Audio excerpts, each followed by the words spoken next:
Menandai perjalanan 25 tahun sebagai media ekonomi dan bisnis terpercaya, sekaligus 4 tahun transformasi berkelanjutan, Investor Daily menggelar Investor Day 2026, forum strategis yang mempertemukan regulator, pelaku industri, investor, dan pemerintah untuk membahas arah pasar modal Indonesia di tengah dinamika global. Masih dalam rangkaian forum ini, hadir perbincangan Cuan Iki bersama William Prastyo, Co-Head of Community and Investment Research Peluang, yang akan berbincang mulai bocoran strategi peluang hingga hujan emas di saham Indonesia. Jangan ngomongin cuan tanpa Don Cuan. Ini kita momennya pas banget. Kita biasanya kalau diskusi itu di studio Cuan Iki di PIK 2. Kali ini kita di main hall di momen Investor Day 2026. Nah, tadi kita menceritakan di awal Pak terkait dengan investasi. Kita tahu kan kondisi global saat ini sedang bergejolak gitu ya. Kemudian faktor domestik juga saat ini juga tidak menentu dari sisi kebijakan segala macam. Nah, sebelum kita bertanya lebih dalam terkait dengan hal itu, bagaimana Mas Willem melihat kondisi tersebut? Iya, mungkin kalau tanya perspektif saya tentang ekonomi global, di mana biasanya memang kalau kita lihat market pasti kita lihatnya top down ya. Kita lihat dulu dari global, setelah itu impact-nya ke regional, dan setelah itu ke domestik kita juga ya. Memang kita nggak bisa menghindari adanya volatilitas di pasar. Karena contohnya kayak Middle East tension itu akan impact ke harga minyak, dan harga minyak juga akan impact ke regional buat negara yang konsumsi minyaknya itu lebih besar gitu ya dibandingin mereka produksinya, itu akan ke impact. Dan mungkin kalau di Indonesia porsi impor minyak kita kan porsinya juga cukup besar, jadi Cukup tinggi. ya akhirnya di kebijakan fiskal kita yang tadinya agak sedikit longgar jadi agak sedikit tertekan gitu kan. Dan sekarang mungkin dengan kondisi global yang agak sedikit melunak lagi ya di Middle East ya, kita lihat juga bahwa udah ada diskusi di antara US dengan Iran, dan setelah itu udah ada MOU ya, kesepahaman juga kedua belah pihak, walaupun belum betul-betul rampung, tapi kita udah bisa lihat ya bahwa harga minyak itu udah turun di bawah 80 ya, gitu ya. Seperti yang memang diproyeksikan dari government kita juga bahwa dalam jangka waktu periode sekian akan turun ya untuk harga minyak itu sendiri ya, dan itu harusnya sih akan lebih rileks untuk di fiskalnya kita nanti ke depannya. Kalau secara kebijakan kita tahu kan harga minyak tadi sudah mulai menurun, terus kita juga penentuan harga BBM juga tadi kita lihat meskipun sempat ada kenaikan ya gitu ya. Nah sekarang begini Mas, kita langsung ke poin pertama. Bagaimana peluang kini dikenal luas sebagai super app investasi terlengkap di Indonesia ya, mulai dari emas, kripto ya, saham Amerika Serikat hingga saham lokal. Nah semua hal dalam satu genggaman nih Mas nih. Apa Grand Vision peluang ke depan untuk menjaga relevansi dan peluang portofolio? Iya, jadi kalau kita lihat peluang, mungkin kita lihat cuma peluang itu sekedar lengkap aja ya. Tapi kalau kita boleh ngomong, peluang itu boleh kita katakan satu-satunya jembatan buat kita mengakses semua aset di dalam satu aplikasi, dalam satu genggaman. Ini akan memberikan kemudahan bagi investor mereka melakukan riding where's the opportunity gitu, dimana lagi ada potensi mereka bisa jump into the market gitu. Jadi memang kita punya visi besarnya di mana kita lihat juga ya bahwa ada sekitar 13 juta investor di peluang. 13 juta ya? 13 juta ya, user di peluang, dan ini adalah potensi buat bursa saham Indonesia juga ya, di mana nanti mungkin kita bisa diskusi lebih dalam lagi perihal kebijakan-kebijakan dari pemerintah itu juga ya, bagaimana mereka mendorong partisipasi investor retail. Tapi di sini kita peluang merupakan salah satu dan satu-satunya jembatan mungkin kalau saya bisa bilang ya. Tadi kan 13 juta investor. Tahun ini targetnya sebenarnya berapa sih untuk investor sendiri di peluang?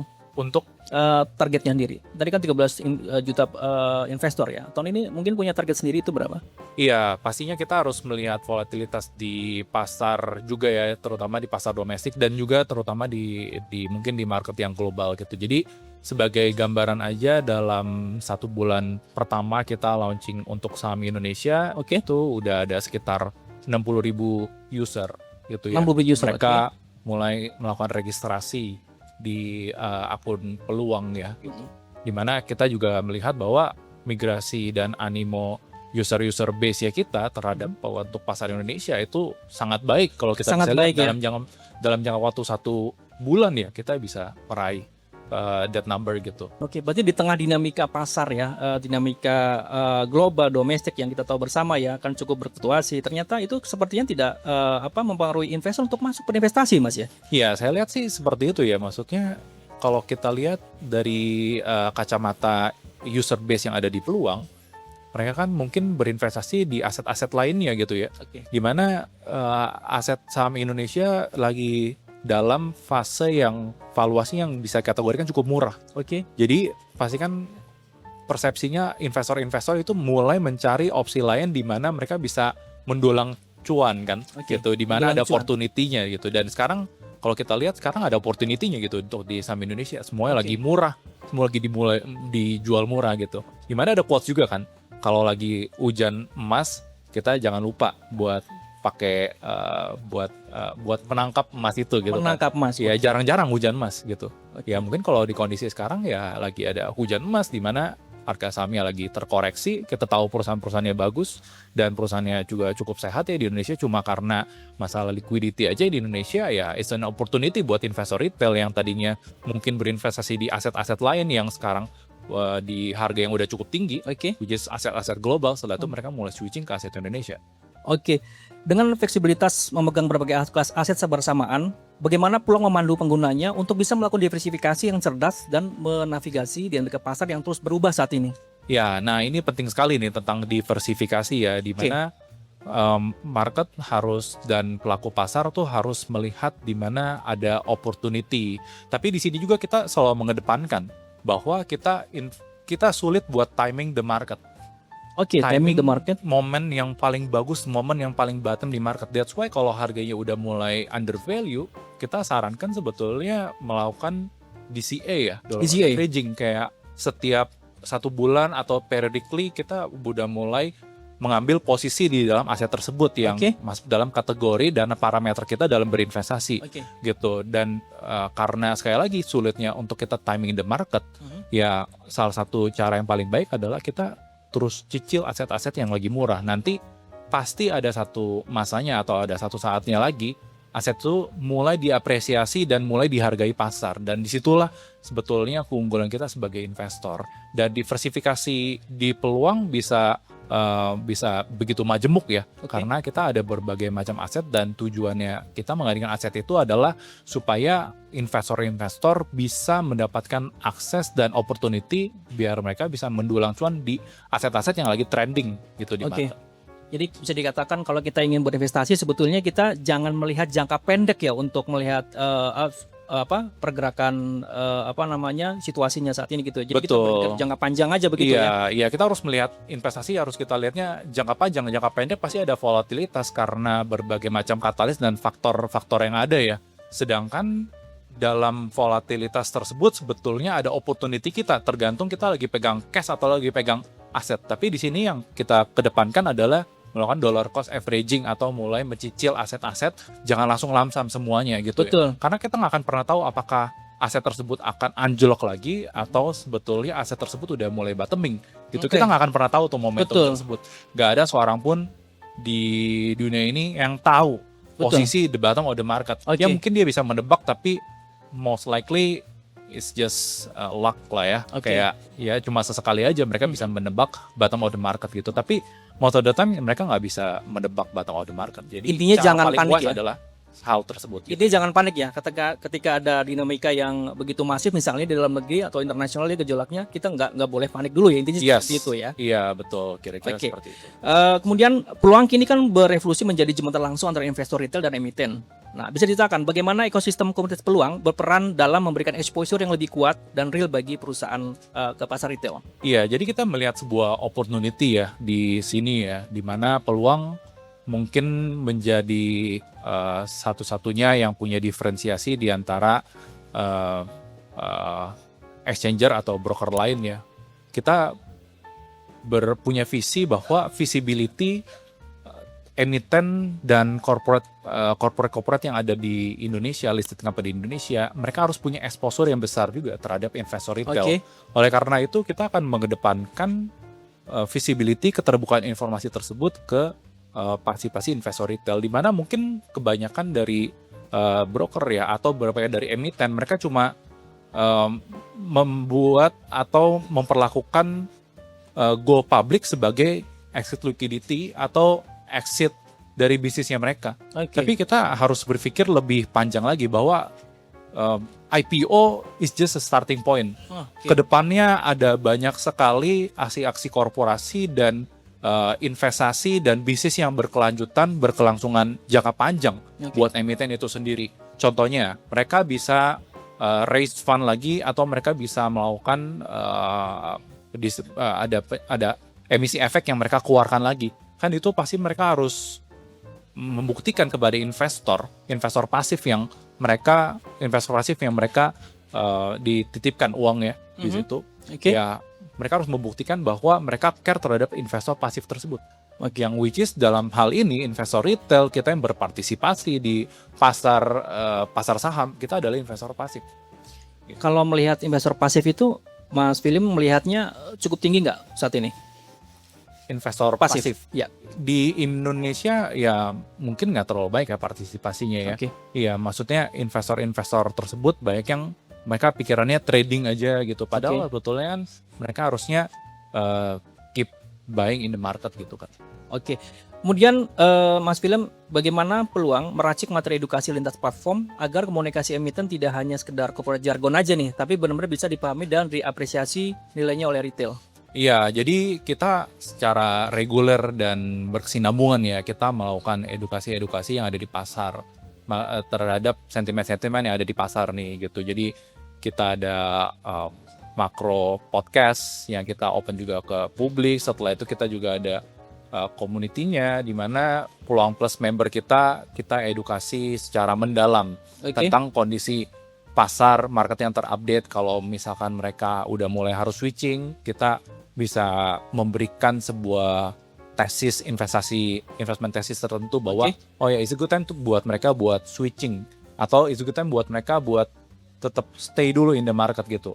Kadang-kadang salah satu strategi yang baik bukan kita keep holding the stocks, kadang-kadang raise cash itu adalah salah satu strategi juga ya gitu. Jadi ya cara-cara tersebutlah edukasi yang kita terus gaungkan ya ke member-member kita. Oke, ini yang lagi ramai juga dan baru juga ya, kita tahu bersama gitu kan, ada syarat free float dan likuiditas seperti standar yang ditetapkan oleh Morgan Stanley atau MSCI ya. Nah, itu kan sangat krusial bagi sebuah emiten. Bagaimana peluang memposisikan diri untuk membantu emiten memenuhi free float yang sehat melalui pelibatan investor retail?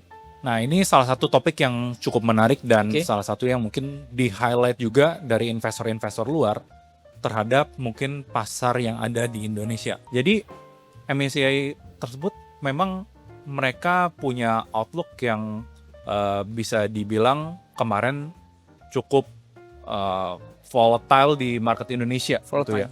Dan kita juga melihat bahwa kebijakan government, kebijakan dari bursa tersebut, mereka ingin meningkatkan free float yang ada di pasar, which is meningkatkan free float tersebut adalah hal yang baik ya. Kita berkaca juga dari salah satu benchmark adalah mungkin di pasar India, pasar capital market di India, di mana capital market di India itu growing sekali, investornya dari sekitar 39 juta jadi sekitar 190 juta. Signifikan banget ya. Signifikan sekali, sekitar 4-5 kali dari baseline-nya dia. Jadi sejak hal tersebut dilakukan, free float tersebut naik dan partisipasi retail juga mulai meningkat di pasar gitu ya. Jadi gonjang-ganjing yang ada di market luar itu juga tidak terlalu terimpact ke market India dalam case ini ya. Dan mungkin ini kalau kita mau berkaca, kita lagi mengarah ke arah tersebut gitu. Apapun yang terjadi di market luar, selama tidak banyak yang menjual gitu kan, pasti pasarnya akan lebih stabil. Kita tahu bahwa local know-how, kayak kita sebagai investor retail yang ada di Indonesia, kita lebih mengerti dengan kondisi yang ada di Indonesia. Kita pakai produknya, ya, barang tersebut juga bermanfaat buat kita. That's why pastinya pasar modal adalah ideologinya adalah wealth distribution buat ke investor-investor lainnya gitu. Contohnya kita beli barang mobil misalnya, mobilnya ada pasti orang produsennya dapat profit ya kan. Kalau kita bisa beli saham dari produsennya tersebut, pasti kan kita bisa melakukan hedging kekayaan kita. Oke. Dari situ kita bisa ikut menikmati dari profit yang dinikmati dari produsen tersebut. Oleh karena itu partisipasi retail terutama di market domestik itu sangat menentukan Oke. volatilitas yang ada di pasar ya, dan kekuatan volatilitas tersebut ya yang ada di pasar. Oke. Dengan masuknya basis retail yang besar melalui ekosistem peluang, otomatis dinamika pasar dipaksa untuk menjadi lebih transparan nih Mas ya. Nah, menurut Anda, seberapa besar kekuatan kolektif investor retail dalam menciptakan pembentukan harga atau price discovery yang wajar di market saat ini? Ya, tadi seperti yang saya bilang, bahwa salah satu benchmark, salah satu pelajaran yang paling menarik adalah dari marketnya India, di mana basis retailnya meningkat dan harganya, kalau kita lihat harga sahamnya, indeksnya itu cukup stabil gitu. Oke. Nah, mungkin salah satu yang harus kita support adalah keterbukaan informasi dari emiten yang mereka beli. Contohnya, mungkin nggak banyak investor retail yang tahu tentang emiten tertentu. Saya mungkin nggak sebut ya. Oke. Karena sebagai gambaran juga, saya baru lihat ada data dari 900 emiten yang ada di Indonesia, hanya sekitar 120 yang di cover oleh research analyst. Oke. Minimal 2 research analyst di situ. Oke. Jadi di situ membuktikan bahwa sisanya masih belum ke cover. Yang artinya kita sebagai investor retail kita taunya yang itu aja, padahal masih banyak potensi-potensi di luar sana, future prospect dari emiten-emiten lainnya yang sebetulnya bisa dinikmati juga oleh investor retail. Dan ini adalah kenyataan di mana pasar modal kita, dan mungkin kita akan menggerakkan juga ya bahwa publikasi itu sangat penting buat investor retail. Mereka mau beli tapi mereka kebingungan mereka harus beli apa.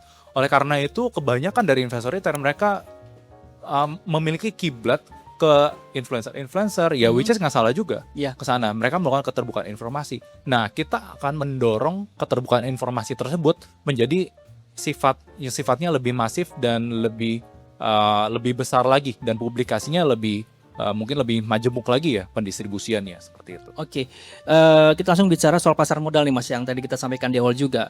Nah, layanan sekuritas peluang untuk perusahaan yang akan IPO ternyata kan juga menawarkan value dan beyond underwriting.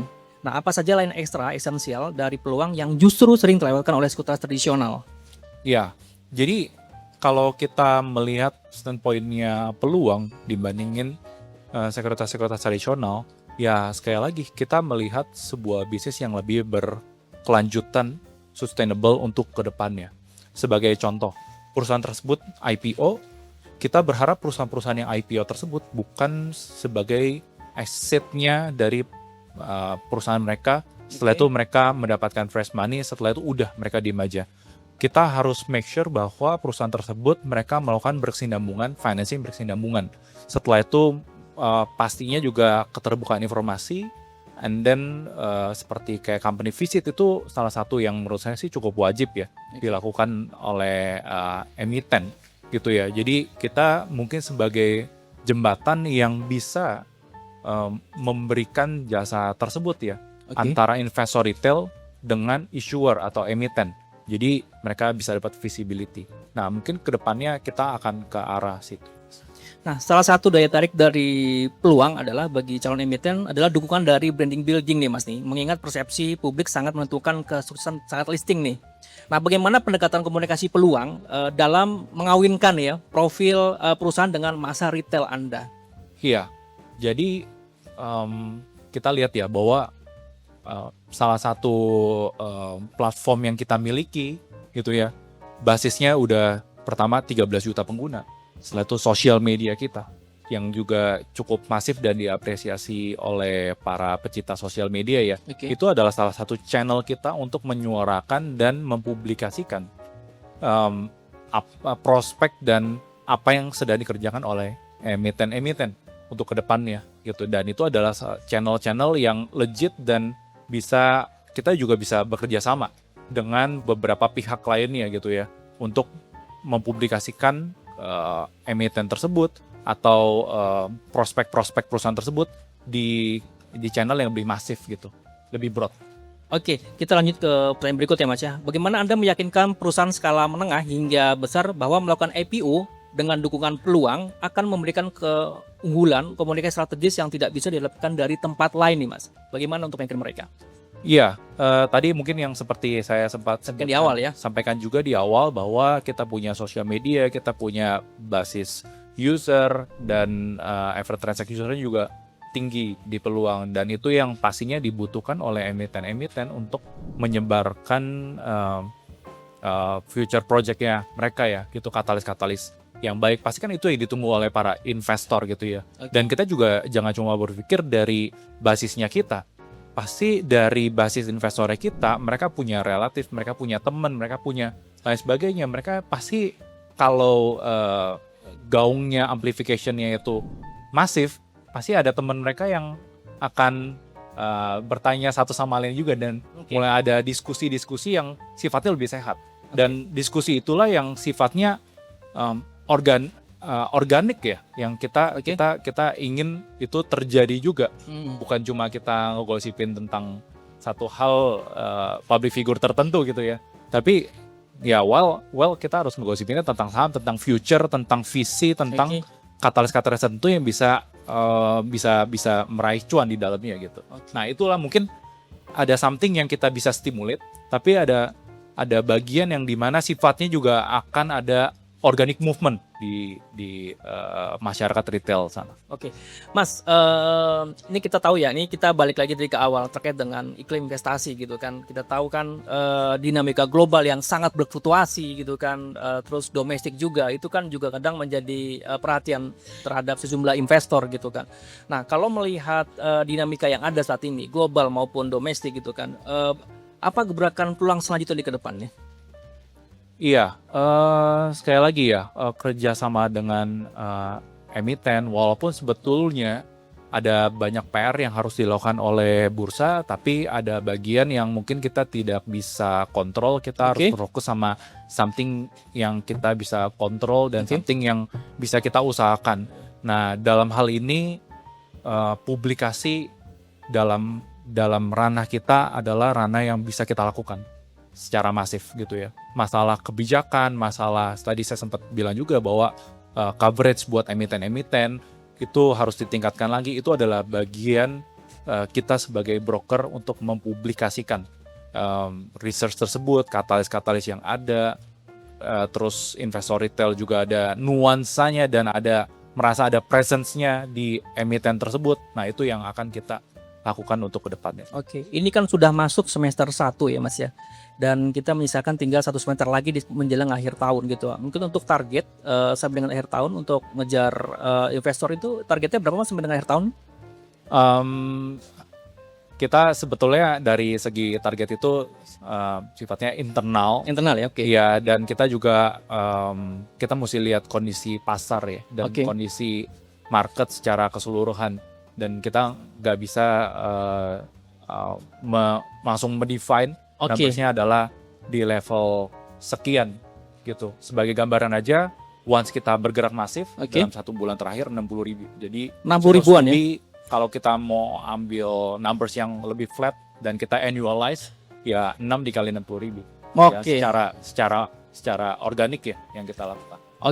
Oke, berarti kita dapat simpulkan bahwa di tengah dinamika pasar yang cukup berfluktuasi ya hingga saat ini dari kuartal 1, kuartal 2 di tahun ini gitu. Tentu investasi itu tetap penting ya Mas untuk kali ini ya. Iya, Gitu. betul. Oke. Iya. Oke, baik, terima kasih atas diskusinya pada momen spesial hari ini Mas, telah datang di Cuaniki. Saya lagi sampai ketemu di lain kesempatan Mas ya. Pokoknya jangan ngomongin cuan tanpa doan cuan Mas. Terima kasih telah datang di Thank you, Cuaniki. thank you. Terima kasih Mas.